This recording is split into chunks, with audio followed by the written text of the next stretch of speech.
Happy New Year. So if I didn't see you on the door as you came in and said Happy New Year, I want to say welcome to 2020. Not only is it a new year, as has been said before, it's a new decade. And I don't know about you, but I love the weeks between Christmas and New Year, and maybe that first week after New Year, because it seems to be always so exciting. I mean, it's the beginning. You're standing on the precipice of a new year, and the future is bright. There's kind of like possibility everywhere. I mean, there's just this enthusiasm and excitement and faith and expectation for what this new year can bring. And I don't know if it's got anything to do with, often when you get to the end of the year, you're a little bit spent. I mean, many people go, when it gets to the end of the year, many people go on holidays, offices close down. And so what that means is if you're going on holidays, you have to clear your in-tray, your desk has to be cleared, all those things that, I'll get to tomorrow. It's like, I've got to quickly get rid of those and get them done and knocked off and signed and finished because, I'm not coming in tomorrow. At the end of the year, there's celebrations to be had. People are finishing their courses, they're finishing school, they've done their exams, they've got celebrations and graduations. And then there's Christmas. And so there's all the preparation for Christmas. You've got to think about what you're going to buy people. You've got to think about where it's got to come from. You've actually got to go out and buy it. And then we're entertaining people. And so you've got to clean the house because you know what? You know that all your guests who are coming to see you are actually coming to see if your bathroom's clean enough. So you've got to make sure the house is clean, everything's prepared. And at the end of the year, I often find myself saying, I've just reached my limit. Am I among us people who think the same? You just get to the end. If you don't verbally say it, you're at least thinking, that's it. I've reached my limit. I'm done. I'm at capacity. And I know I'm not alone because I actually went to the shops before Christmas. And I saw people who also, they may not have said, I'm at my limit, but everything about them said they're at their limit. I mean, I saw shop assistants roll their eyes. If you want to make me mad, roll your eyes at me. But I saw shop assistants roll their eyes. They might not have said, I'm at my limit, but they said, I'm at my limit. I saw customers be rude to such shop assistants. And so that's, they might not have said, listen here, shop assistant, you're the last person that I've come to, they might not have said that, but everything about them said they'd reached their limit. And guess what? I saw people at their limits in the car park. I saw a little old lady taking on this big bruiser of a man at Tea Tree Plaza car park, and I was looking at it going, my money's on the lady. She's like, she had him. Like, I don't know what went down, and I kind of wondered, do I need to interject? I took a look at the woman and went, no, she's good. She's fine. But you know what? This world has limits. We've got things like speed limits. We've got things like time limits. There were financial limits. Hey, we've even got things like limited resources. I know I said I went to the shops, but this year I actually discovered online shopping. I mean, who knew? I didn't know that I could be sitting at BJ's graduation doing my Christmas shopping. I was like, this is amazing. But do you know what I also discovered about online shopping is that many times I'm going, hit, add to cart, add to cart, add to cart. Oh, yeah, and that two of those, add to cart, add to cart. You click the cart little thing, the little shopping trolley, and many times I was met with limited stock. I'm like, are you kidding me? Are you kidding me? But this world has limits. And again, what we often forget about that is we've actually been conditioned by the limitations of this world. Because I'm not saying that anything negative or wrong about having boundaries or having limits, but the problem is that this has limited us in our thinking and our approach, because our limits actually train us in how we do life. And the way it trains us is this: when I break the speed limit, what happens? Who am I kidding? I don't know. I've never broken the speed limit. No. Or been caught breaking the speed limit. But you know what? When we break the speed limit, we get something called a speeding fine. If you overstay your parking limit, you get a parking fine. And this one, to my shame, I do know about. When you overspend on your credit card, you get a over limit fee. So this world has been designed to have limits, and we as individuals and as humans have been trained by these limits to live a limited type life. And while it's healthy, I believe, to have boundaries are healthy and they're an aspect that we need to know and understand. The problem I perceive that what I do, and I know many other people do, is we overlay that limited thinking and those limits over our view of God. We actually start to view God as having limits because we've been designed, created and trained by the limits with which we have in this world. And we've just celebrated Christmas. And I don't know about you, but when I speak to friends and family and I talk, and especially those who don't have an understanding of Christianity, would not consider themselves to be Christ followers, when I have conversations with them about my faith, about what I believe, a lot of people are open to the concept and the thought of a higher power and a God out there. But we often hit a snag when we start to talk about Jesus and the virgin birth. Because everything within inside the hearer is saying, but no, hang on a second, that's a limitation.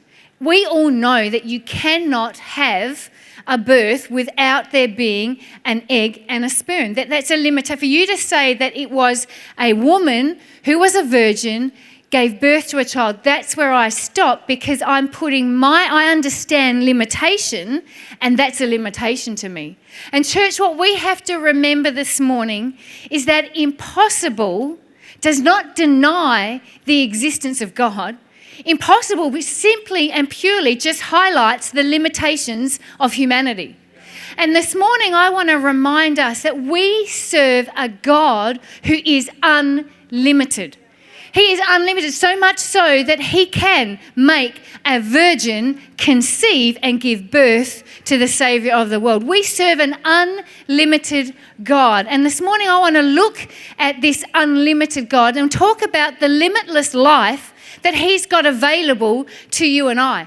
And again, it can seem so incredulous, it can seem so far out, but that's because we've been trained by the limitations that you and I have. And this morning we want to look at some things and take off the thinking and the limited thinking that you and I just find ourselves conditioned by, and lift our eyes up to see this unlimited God, that we can have a life that is limitless. Have I got a company of people who would be excited about that this morning?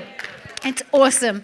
One of my favourite scriptures, and I think the scripture that really talks about God's heart for us to step into this unlimited life that he has for us, is found in 2 Corinthians chapter 6, and it's verses 11 to 13. And I'm going to read it from the Message. It says this: Dear Corinthians, I can't tell you how much I long for you to enter this wide open, spacious life. We didn't fence you in. The smallness you feel comes from within you. Your lives aren't small, but you're living them in a small way. I'm speaking as plainly as I can and with great affection. Open up your lives, live openly and expansively. I have had the privilege this morning of starting or kicking off our new series, Unlimited. God has a wide open, spacious life for you and I. He calls us. You've only got to look at the Bible and the things that he's asking us to do. And most of the times we go, those things are impossible. You want me to love my enemies? That's impossible. You want me to go over and above? That's impossible. And you know what? Based on that scripture, it is impossible when we are living with the smallness that comes from within inside. But God's call to us, his promise for us, his encouragement to us is, I've got a wide open, spacious life for you to walk into. The question is, will you get out of living within yourself and tap into the unlimited resources that I have available to you? This might not be a shock to you, but my love has limits. My patience has limits. My wisdom has limits. Everything about me has limits. But the wonderful news this morning is my God is limitless.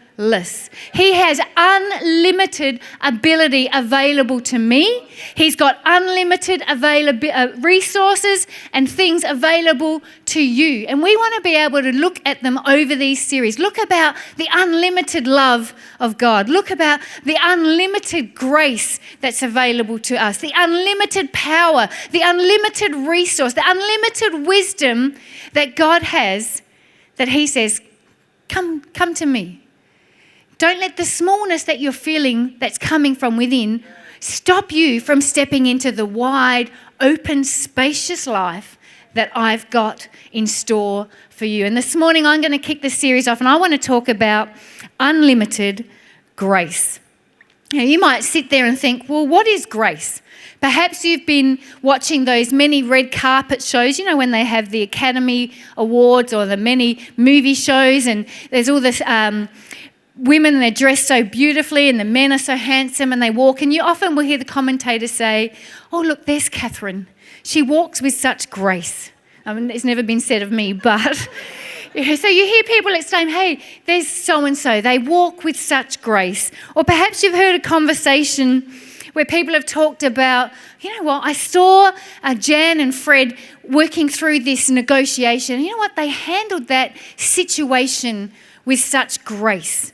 Or perhaps you've been on the opposite end of a conversation where someone's saying, oh, don't let so-and-so know that. You don't want to fall into their bad graces.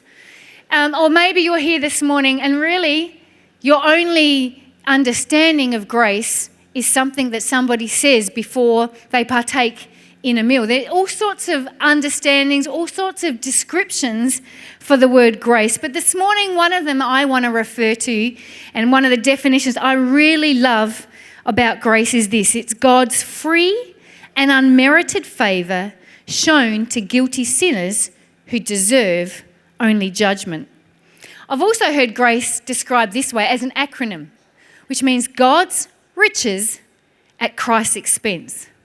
And this morning we want to be able to look at this grace and talk about what it means for you and I and how we can tap into an unlimited grace that's been extended to each and every one of us, and that God is asking us, will we walk and step into it so we can extend this grace to others? And I want to share a picture from the Old Testament, which I think greatly illustrates this grace at work. And we're going to turn to 2 Samuel chapter 9.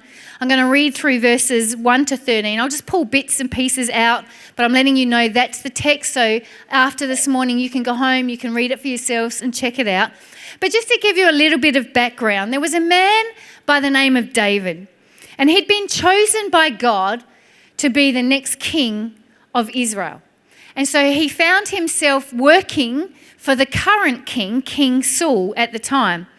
And he was serving under this King Saul. And King Saul knew that David had been anointed and appointed by God to be the next king. So he obviously was a little insecure, wasn't really very happy about it. So he made it his mission to try and destroy David's life. And we see many chapters where they're talking about David being on the run. He's hiding and in fear of his life because King Saul has threatened to kill him and is actually trying to do it.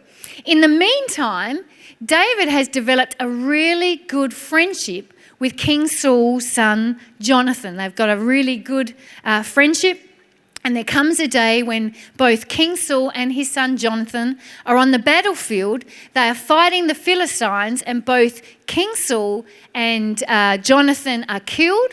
And then David is anointed as king, and he goes to Israel. He's now the king over Israel. And we're going to pick it up in 2 Samuel chapter 9, verse 1. It says this: David asked, "Is there anyone still left of the house of Saul to whom I can show kindness for Jonathan's sake?" Verse 3, it says, Ziba answered the king, "There is still a son of Jonathan. He is lame in both feet." Verse 6, when Mephibosheth, son of Jonathan, the son of Saul, came to David, he bowed down to pay him honor. David said, "Mephibosheth, at your service," he replied.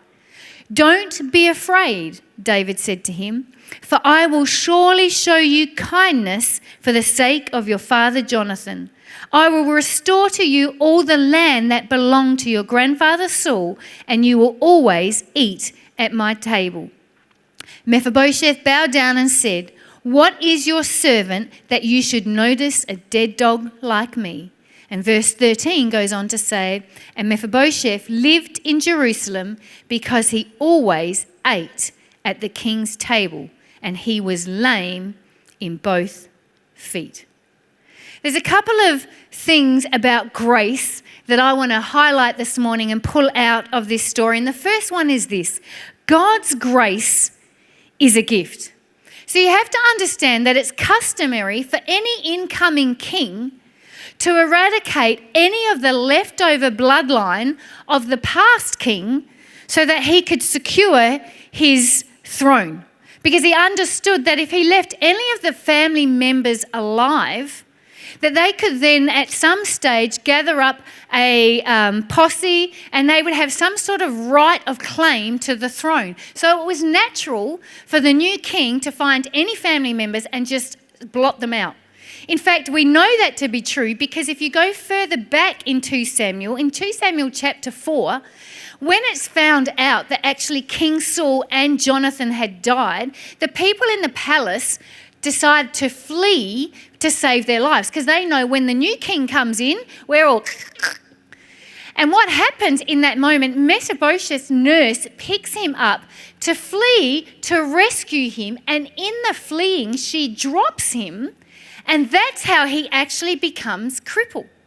So when King David says, "Hey, let's summon Mephibosheth to my presence," you can imagine what he's thinking. He's thinking, I've made it so far to now, but now that it's caught up with me, the king has called me to his presence because he's actually going to take me out and finish what wasn't finished before. So you can imagine that he's probably settled all his affairs. He's made sure all his bills are paid. His desk is clear. He's probably said goodbye to all his friends because he knows, I'm going to the palace. That's it. And what a wonderful surprise that when he gets to the palace, David says to him, "Don't be afraid. I'm going to show kindness to you because of your father Jonathan's sake." David doesn't kill him. David restores him. And you know what? To me, that's a great picture of what God has done to you and I. We are of the bloodline of Adam, which means we were born into sin. That is our sin nature. We actually live under the reign and the kingdom of another king. When King Jesus came in, he had every right to eradicate and blot us out. But God's grace is a gift to us. He doesn't give us what we deserve, unmerited favor, judgment to us for things that we did deserve. But grace doesn't do that. Grace is a gift. And just like King David said to Mephibosheth, I knew I was going to get it wrong all the time, so just whatever comes out, go with it. We'll call him Meph. Does Meph work? No, probably that's even worse. Bosheth, all right. Bo, all right. Anyway, the problem is what he got wasn't what he deserved, but it was a gift. God's grace to you and I is a gift. We get the same grace to us that David shed to Mephibosheth. We don't deserve it. It is a grace. We have been forgiven. God has given us riches. He has made us members of his household, just like King David did to Mephibosheth. God's grace, one, is a gift. And secondly, God's grace can't be earned. I love the fact that in the part that I read you, twice it refers to Mephibosheth being a cripple. I'm like, we got it the first time. We're like, okay, we got it. He's crippled in both feet. Yes, but it refers to it twice. And here's, I believe, the reason why. Because the Bible is trying to remind you and I that there was nothing that Mephibosheth could actually offer David to earn his grace. He was crippled from young, which meant there was nothing he did that earned it. He was still crippled, which means there's nothing he can do to pay him back for what the king has already done to him. And again, it's the same picture of you and I. You know what? We may not be physically crippled, but we've been crippled by the sin nature that you and I were born into. We, just like Mephibosheth, had nothing to offer God to earn his grace that he extended to us. And we have nothing that we can try to offer to keep the grace that he's extended. God's grace is a gift to you and I, and God's grace is something you and I can't earn. It's his unmerited favor towards us. It's something he's extended on his behalf. And what I love about this is the point being that it wasn't because of who Mephibosheth was. It was because of his father, Jonathan. It says, David said, "Who can I show kindness to for the sake of Jonathan?" And it's the same for you and I. It's not about who we are. It's not about what we've done. God lavishes his grace upon us. He shows kindness towards us. He extends forgiveness to us, not because of who we are, but because of his son's sake, for what Christ did for us. Because while grace has been extended freely to you and I, while we couldn't earn it, it still actually had to be earned. We couldn't pay the price. We have got nothing to offer, but it still had to have a price paid and someone offer. And that's where Christ came and paid the price that you and I couldn't pay. He made the offering that you and I couldn't do, so that God then would accept us because of what Christ has done for each and every one of us. So grace is a gift. Grace can't be earned. And thirdly, grace must be received. It's a gift that can't be earned, only received. God's favour and forgiveness does have to be earned. But since you and I couldn't do it, Christ did it on our behalf. Our job, church, is to receive this gift of God's grace, to take it and say, thank you, God, for what you have done for me. And what I've discovered is that while we talk about a grace that is unlimited, a grace that has been extended to me instead of the judgment I deserved, I've learned over 25 years of leading church and 33 years of being a Christian that God may have unlimited grace, but my grace is limited. And I don't mean just at Christmas when my inbox is full and my stock is limited, or I go to the shops and I get rude service. I've discovered in life that my grace has limits. And it may be that my grace gets limited because, it is the end of the year and you're tired and things are on top of you. But I've also noticed that my grace gets limited because of my perceived view on other people. See, God's grace to me is not based on me earning it. It's not based on who I am or what I've done. It's not based on me getting it all together and getting it all right. It was free, and it was what I should have got, I didn't get. And what I shouldn't have got, I did get. And the flip side is I don't actually extend that same grace and that same thinking to others. And before you think, shock horror, I know I'm in a room full of people who are exactly the same. That our grace is limited. I will extend you grace. I'll extend you favour. But there are times when I'm tired. There are times when I'm overwhelmed. There are times when I just can't think about doing the right thing. There are times when I would perceive that you don't deserve my grace, that you haven't earned my grace, or I just don't have the capacity to extend my grace to you. And the premise of this series is this, that while my grace is limited, God's grace towards me is unlimited, and he is asking me at the beginning of 2020 and forever, will I step into the wide open, spacious life that he has? Will I step into the unlimited grace that I've received, and will I pass it on? And it's my question for all of us in the room this morning. Will we do the same? Will we look at our lives and go, you know what? My grace I extend grace to those I feel deserve it. I might not say it, but my actions declare it. Will I extend grace to everyone? Will I extend the unlimited grace to all those I come in contact with, just as I've received an unlimited grace? And so the good news this morning is we don't have to be stuck and stopped in our limited grace, but we can have a heart that says, God, I want to walk in and walk out in the unlimited grace that's available to me. And I want to go back to that story of King David, because I think when you read it, he displayed unlimited grace. His grace towards Mephibosheth was a gift. He couldn't earn it. He was just able to pass it on to him. And I think there's some things that David did that led him to walk in the unlimited grace of God that's available to you and I. And I just want to share 3 of those things just rather quickly this morning. And the first one is this.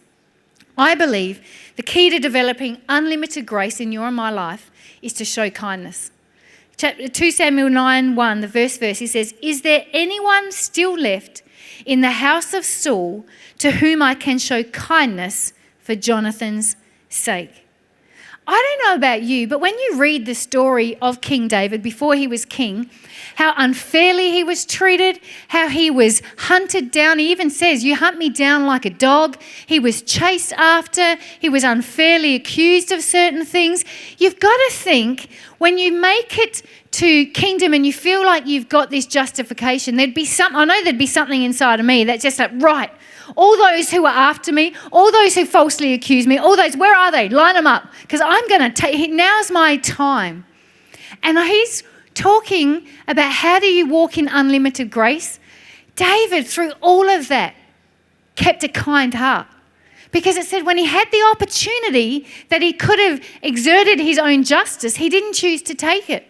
He said, you know what, is there anyone in the house of Saul, not David? He didn't just say because of Jonathan's sake. He said, is there anyone in the house of Saul, the man who was trying to kill me, the man who's chased me and has caused all sorts of uncomfort, is there anyone in that house whom I can show kindness because of Jonathan's sake? And the Bible goes on to say that actually David, although not perfect, was a man after God's own heart. And we just got to say, you know what, if you want to step into the unlimited grace that God has for you so that it can work in your life and more importantly through your life, then we've got to be agents of kindness. We've got to show kindness. And you know what, it's actually not that hard in the situations in which we find ourselves. I think sometimes we think kindness has to be this amazing big thing that you've got to do, but you've only got to look at the world today and see how lacking in kindness it is, how scathing people can be. Just even going through social media with the Prime Minister and what he's walked through. It doesn't matter your actual political persuasion. Kindness, you don't treat people that way.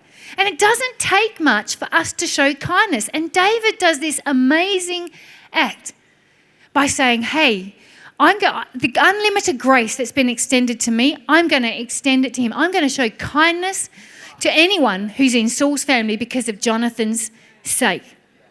And I have there's a person here who comes to church every week, and I often meet them on the door, and I always give them a hug and I hold their hand and tell them it's great to see you. And they came up to me only 3 weeks ago and they said, I just need to let you know how much it means to me that you hug me and you hold my hand. And I was dumbfounded because I was like, I'm sorry, I don't want to undermine your testimony, but I do that to everybody. But they said to me this, I've never in my life been hugged and had my hand held. People recoil from me. And I was shocked. And with tears in their eyes, they just told me the kindness and what that had done for them. Church, I'm here to tell you, it's not hard to be kind. It really isn't. And if you want to tap into the unlimited grace that God has available to you, and not only tap into it for yourself, but be an agent of unlimited grace to others, to let it work through you so you can do the things that God is calling you to do, we just have to be kind. And it's not that hard. And if you are struggling, saying, oh, but you know what? Take a leaf out of David's book. How did David show kindness to Saul's family line? For Jonathan's sake. And so if there's anything that you're going, no, but you don't understand. You don't know what they've done to me. You're right, I don't. But the how is this, for Christ's sake.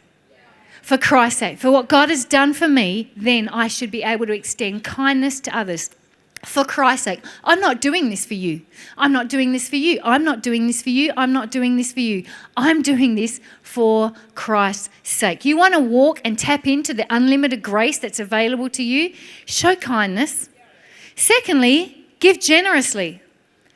David was radical in his generosity to Mephibosheth. I mean, he didn't just restore all the lands that King Saul had had. So he restored back to him what was his natural inheritance. But he went over and above. He says to him, for the rest of your days, you've got a seat at my table, which means that's being like in the family line. So he's saying you're back in the kingdom. You're back in the line of being the king's son. You have a seat at my table. You want to walk in unlimited grace? Then you've got to start giving generously over and above what it is that God is asking us to do. I loved hearing the testimonies that Crystal was sharing about Christmas box. But here's what we have to understand. As Christians, as members of this church, we have an opportunity every week to bring our tithe. Our tithe is just our opportunity not to earn God's grace. It's actually our responsibility for us to remind ourselves and to let God know, we remember what you've done for us. I can't buy my salvation. I don't buy your grace. But when I give you my tithe, I'm saying, God, I remember everything I have. It's because you gave it to me in the first place. The fact I can earn money is because I have breath in my lungs that you give me. It's because I have talents and I have appendages that I can use to put to that somebody can employ me. Everything I have is yours. When I bring my tithe, I'm just reminding myself of that and saying thank you to you. But when I'm generous, then I'm walking in grace. When I say I'm not only tithing, but I want to get one of those Christmas boxes. I'm going to get some of those. I'm going to sponsor them. Hey, I'm going to walk in unlimited grace when I continue to bring my tithe, but then I say, I'm going to donate to Red Cross. I'm going to donate to this. I saw a post on social media only a couple of weeks ago, a young mum in this house who was in our parents' room. And she just posted a photo and just said, do you know what I love? I love through the generosity of the church. I can come to church in my season where I have a newborn that I can't necessarily sit in the service because they're crying or they're making noise or I want to feed and I'm not comfortable to do that here. But I can sit in a room and still get the service streamed to me, still get the message.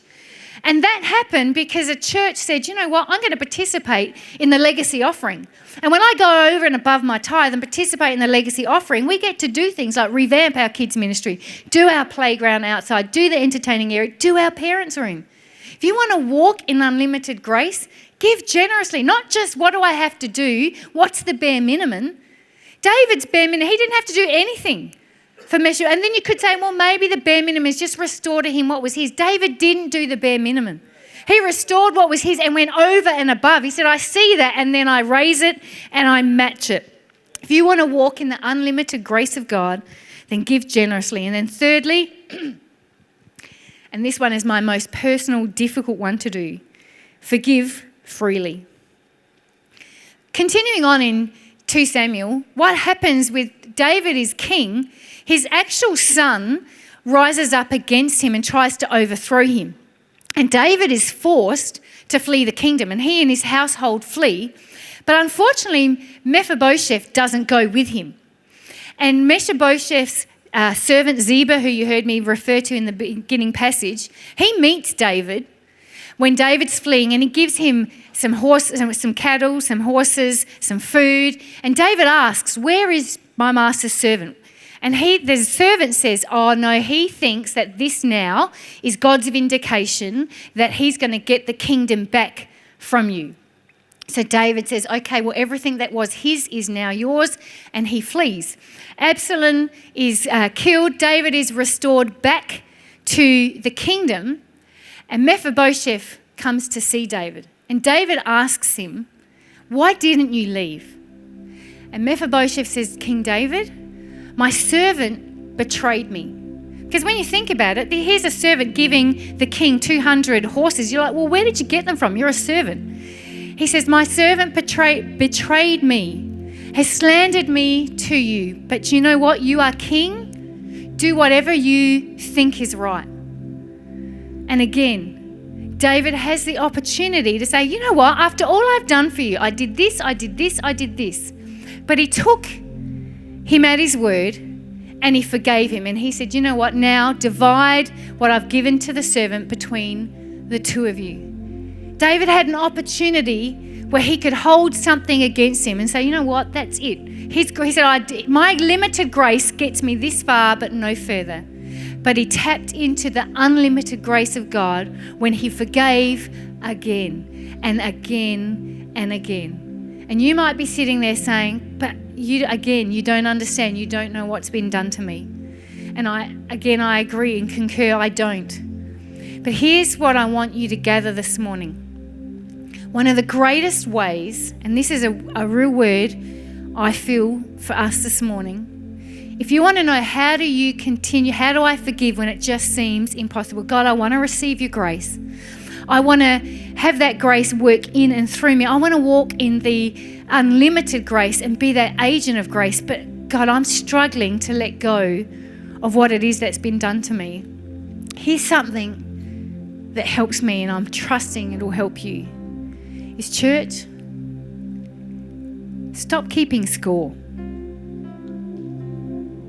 I sit with many husbands and wives, and you're walking through them and they're talking about their difficulties and their hurts, and it's almost like a tennis match where it's love, juice, advantage server, juice, and they're keeping score. He did this, she did that, he did this, she did that. And often that's what we do. And yet God's promised to us, he says, I remember your sins no more. As from the east is to the west, I've forgotten your transgressions. I don't remember them. And we have to be the same. We will not forgive freely when we continue to keep score. But I did this, and instead of doing that, you did this. Check, it's on the blackboard. One to me, none to you.